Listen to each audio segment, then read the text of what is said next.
Dear students, in today's video we are going to learn about air resistance and terminal velocity. This is a very important topic in physics.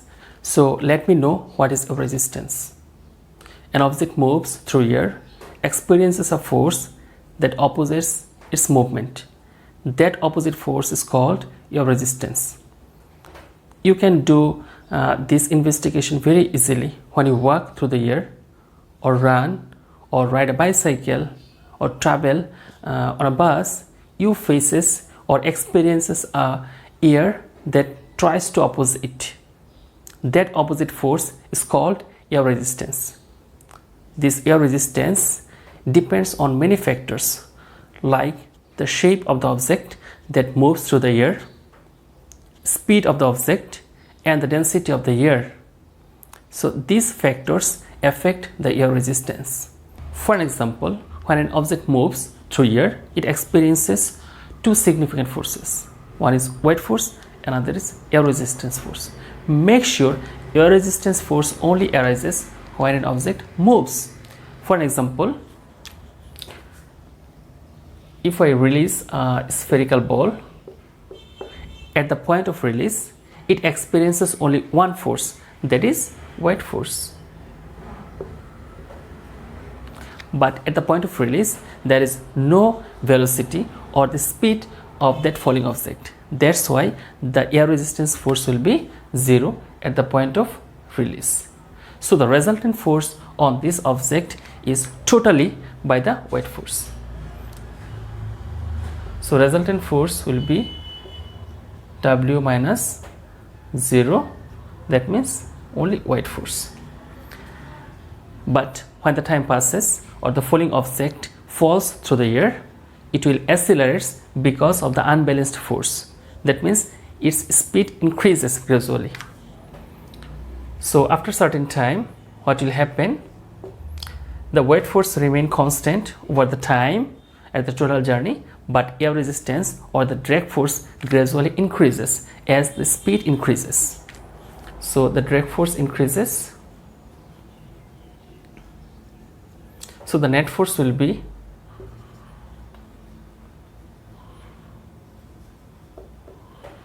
weight force minus drag force. So the unbalanced or the resultant force is low than the previous one.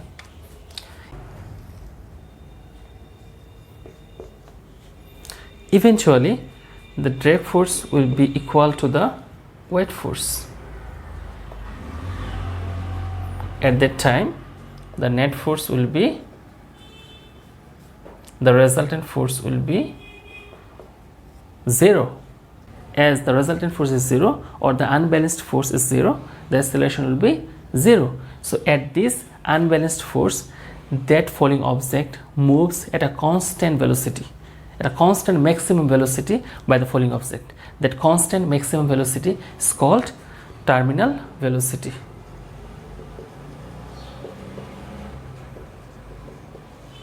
Terminal velocity.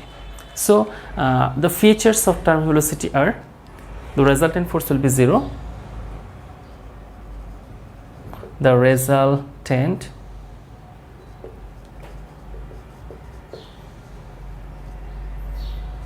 acceleration is 0, velocity is constant,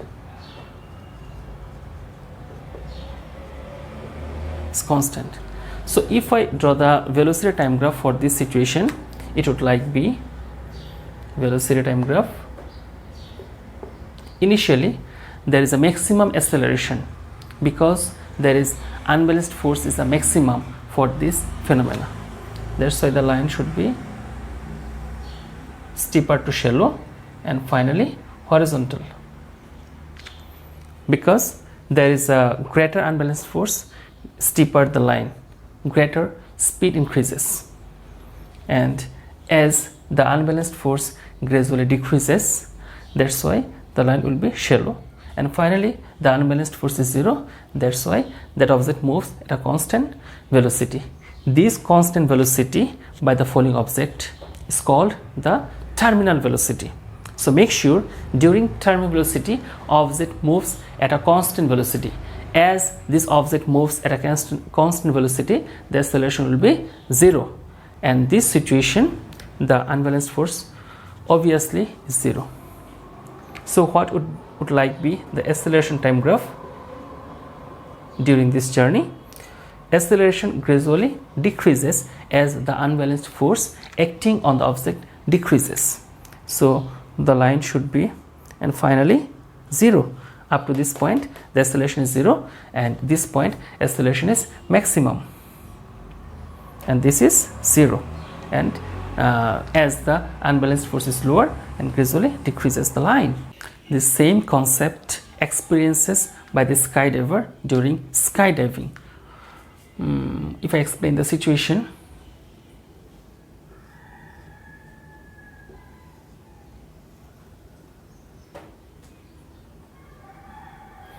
when a skydiver jumps from a aeroplane,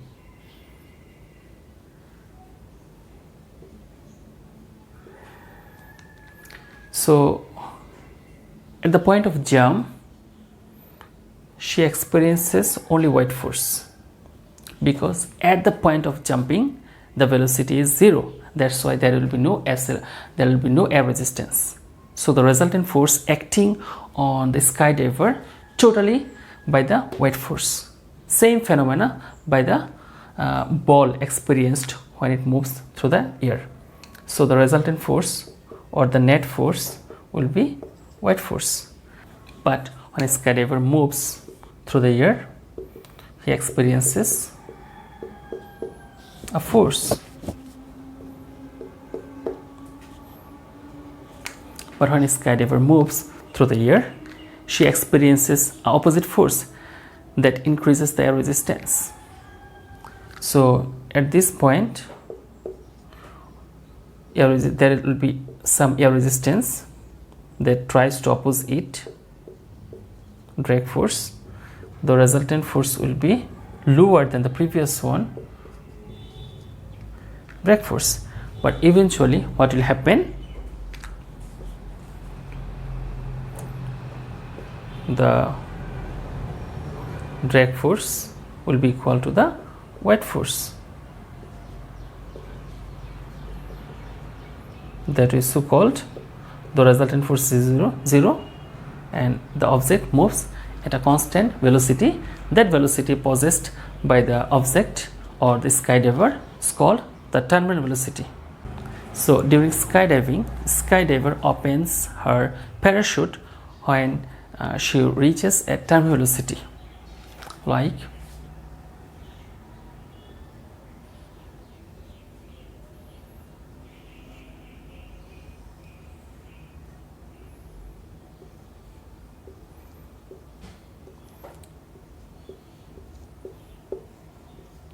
when she opens her parachute, that suddenly increases the drag force.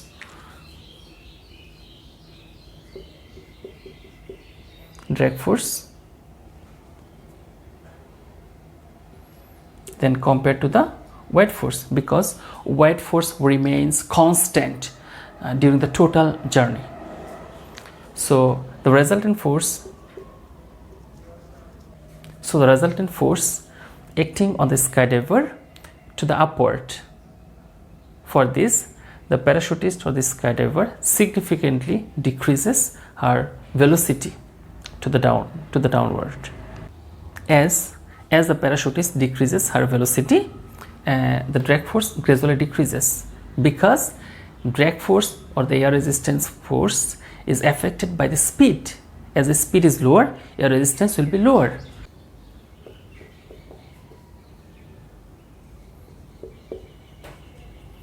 Eventually, the drag force is equal to the weight force, and the parachutist again reaches a terminal velocity, but that velocity is very safe velocity to land on the ground by the parachutist.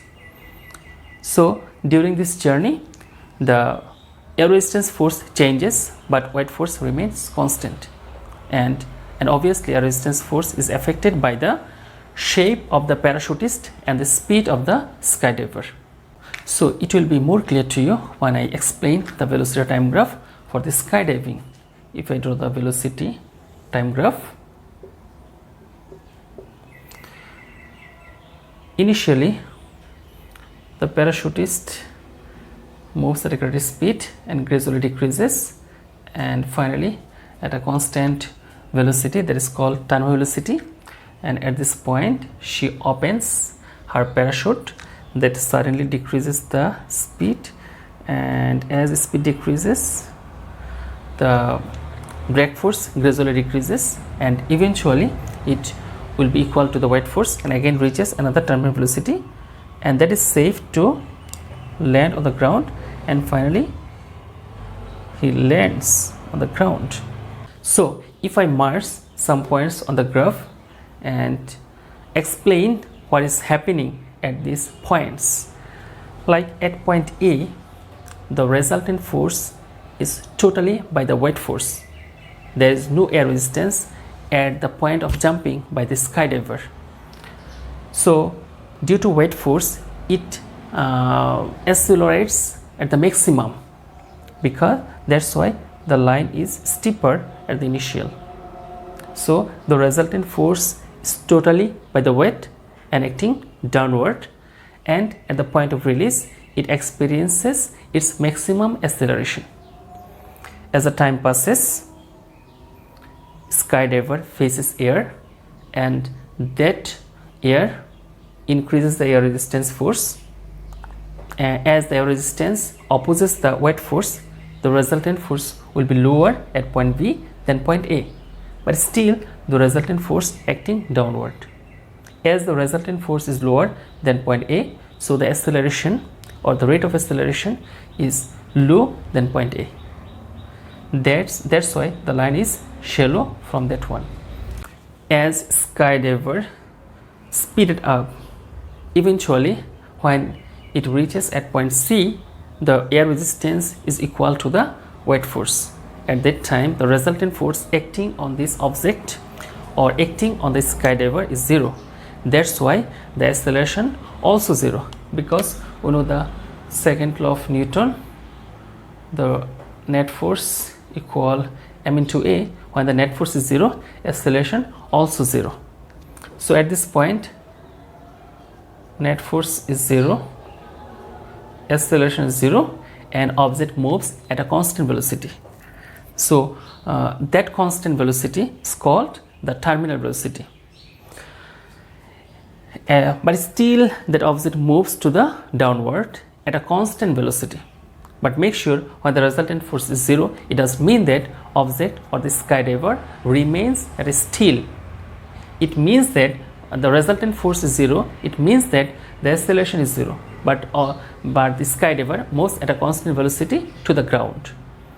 So at the terminal velocity, that means at point D, she opens her parachute that increases, that suddenly increases the drag force that is greater than the weight force. So the resultant force acting at point D is upward. That causes the skydiver to decrease significantly her speed. Like speed decreases, that means it is decelerating. As the speed decreases, your resistance also decreases. Eventually the drag force is equal to the weight force and reaches at point E, where the drag force is equal to the weight force, and this constant velocity again called the terminal velocity. But this terminal velocity is very low, that is safe for the skydiver or the parachutist to land safely on the ground. So at this point he actually lands or touches the ground, that's why the velocity is zero. So this scenario you have to recall very clearly that the resultant force is totally by the weight force. At point B, the resultant force decreases as the skydiver moves through the air. Drag force increases. At point C, drag force is equal to the weight force. That's why the resultant force is zero. Acceleration also will be zero, and object moves at a constant velocity to the ground. At point D, she opens her parachute that increases the drag force suddenly, that causes to decelerate the skydiver. That means the speed decreases. As the speed decreases, drag force also decreases.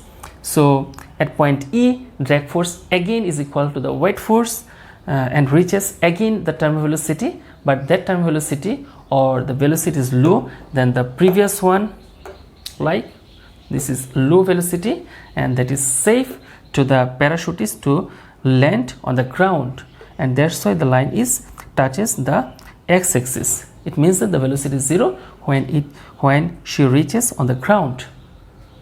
So questions may come in different ways, like to explain the unbalanced force during this journey, or the acceleration or the speed changes during this journey.